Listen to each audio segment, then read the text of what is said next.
ఆంధ్రప్రదేశ్ రాజకీయాల్లో మెడికల్ కాలేజీల నిర్వహణ ఇప్పుడు తీవ్ర దుమారం రేపుతోంది. గత వైఎస్ జగన్ ప్రభుత్వం ప్రతిష్టాత్మకంగా రాష్ట్ర వ్యాప్తంగా నిర్మించిన ప్రభుత్వ మెడికల్ కాలేజీలను ప్రస్తుత కూటమి ప్రభుత్వం పీపీపీ పేరుతో ప్రైవేటు వ్యక్తులకు ధారాదత్తం చేస్తోందని వైసీపీ తీవ్ర స్థాయిలో మండిపడుతోంది. ముఖ్యంగా ముఖ్యమంత్రి చంద్రబాబు నాయుడు, మంత్రి నారా లోకేష్లను లక్ష్యంగా చేసుకుని వైసీపీ విడుదల చేసిన కార్టూన్ వీడియోలు ఇప్పుడు నెట్టింట వైరల్ అవుతున్నాయి. వైసీపీ ఆరోపణల ప్రకారం మెడికల్ కాలేజీల ప్రైవేటీకరణ నిర్ణయం వెనుక పెద్ద బినామీ నెట్వర్క్ ఉందని కొన్ని అంశాలను లేవనెత్తింది. పీపీపీ మోడల్ అనేది కేవలం ఒక ముసుగు మాత్రమేనని, వాస్తవానికి చంద్రబాబు తన అనుయాయులకు, బినామీలకు ప్రభుత్వ ఆస్తులను కట్టబెట్టేందుకే ఈ కుట్ర పన్నారని వైసీపీ విమర్శిస్తోంది. ఈ ప్రైవేటీకరణ ఒప్పందాల వెనుక నారా లోకేష్ కీలక పాత్ర పోషిస్తున్నారని, అందుకే దీనిని చంద్రబాబు ప్రైవేటీకరణ కుట్రను బయటపెట్టిన చిన్నబాబు అంటూ సెటలు వేస్తోంది. ప్రభుత్వ ఆధీనంలో ఉండాల్సిన కాలేజీలు ప్రైవేటు పరమైతే సామాన్య విద్యార్థులకు మెడికల్ సీట్లు దక్కవని, పేదలకు ఉచిత వైద్యం అందకుండా పోతుందని ఆందోళన వ్యక్తమవుతోంది. గత ప్రభుత్వ హయాంలో వైఎస్ జగన్మోహన్ రెడ్డి ప్రతి పార్లమెంటు నియోజకవర్గానికి ఒక మెడికల్ కాలేజీ ఉండాలనే లక్ష్యంతో 17 కొత్త మెడికల్ కాలేజీలకు శ్రీకారం చుట్టారు. జగన్ గారు కష్టపడి నిర్మించిన ఈ కాలేజీలను ఇప్పుడు చంద్రబాబు తన స్వలాభం కోసం అమ్మకానికి పెట్టారు. నీ ముసుగు తొలగిపోయింది చంద్రబాబు, ఇకనైనా ఈ ప్రైవేటీకరణ నిర్ణయాన్ని వెనక్కి తీసుకో అంటూ వైసీపీ సోషల్ మీడియా వేదికగా డిమాండ్ చేస్తోంది. సోషల్ మీడియాలో విడుదలైన కార్టూన్లలో చంద్రబాబు, లోకేష్ మరియు ఇతర కూటమి నేతలను వ్యంగ్యంగా చిత్రీకరించారు.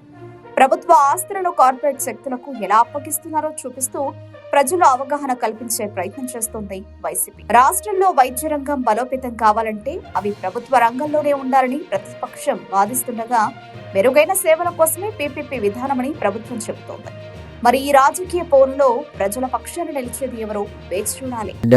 ఇది నా పాడ్కాస్ట్, అన్ని నిజాలే మాట్లాడాలి. అసలు పీపీపీ అంటే ఏంటి అన్నారు? పీపీపీ అంటే ప్రభుత్వ మెడికల్ కాలేజీలను ప్రైవేట్ పరం చేసి పేద విద్యార్థులకు నాణ్యమైన విద్యను అందించడమే పీపీపీ లక్ష్యం. నాన్నరు, ఇది వర్షాకాల సమావేశాలు కాదు, ఇది నా పాడ్కాస్ట్. మీరు ఏ లక్ష్యాలతో పనిచేస్తారో నాకు తెలీదా? అసలు విషయం చెప్పండి నాన్నరు. ప్రభుత్వ మెడికల్ కాలేజీల ప్రైవేటీకరణ పేరుతో మన బినామీలకు దోచిపెడుతూ ఆ మెడికల్ సీట్లను ఎక్కువ రేటుకు అమ్ముకుని ఈ పేద విద్యార్థులకు డాక్టర్ అవ్వాలని ఆశను అందకుండా చేస్తా. మరి గత ప్రభుత్వంలో వచ్చిన 17 మెడికల్ కాలేజీలలో 5 మెడికల్ కాలేజీలను ఇప్పటికే ప్రారంభించిన జగన్ నాణ్యమైన విద్యను అందించాడు కదా. ఇంకా నిర్మాణంలో ఉన్న మెడికల్ కాలేజీలను మీరు పూర్తి చేయవచ్చు కదా అని ప్రజలు ప్రశ్నిస్తే, నిర్మాణంలో ఉన్న మెడికల్ కాలేజీలను మన ఎల్లో మీడియాలో చూపించి ఇప్పటి వరకు జగన్ ఒక మెడికల్ కాలేజీలు కూడా కట్టలేదని మన ఎల్లో మీడియాలో ఓదర కొట్టిస్తున్నా. పీపీపీ ద్వారా మన బినామీల నుండి మనకు పర్సంటేజ్లు, మెడికల్ సీట్ల వాటాలు, అపో సంపద సృష్టి అంటే ఇదన్నమాట. ఇలా అయితే రిచెస్ట్ సీఎం కాదు నాన్నారు. మీరు ప్రపంచంలోనే రిచెస్ట్ వ్యక్తుల జాబితాలో నెంబర్ 1 స్థానం మీదే. ఏమంటారు? వాట్ ఐ యామ్ సేయింగ్, ఈ పేద ప్రజలను, రైతులను మాయ మాటలతో నమ్మించి ఎలా వెన్నుపోటు పడవాలో నాకు వెన్నతో పెట్టిన విద్యరా. మరేమనుకుంటున్నావు? ఈ బాబర్ అంటే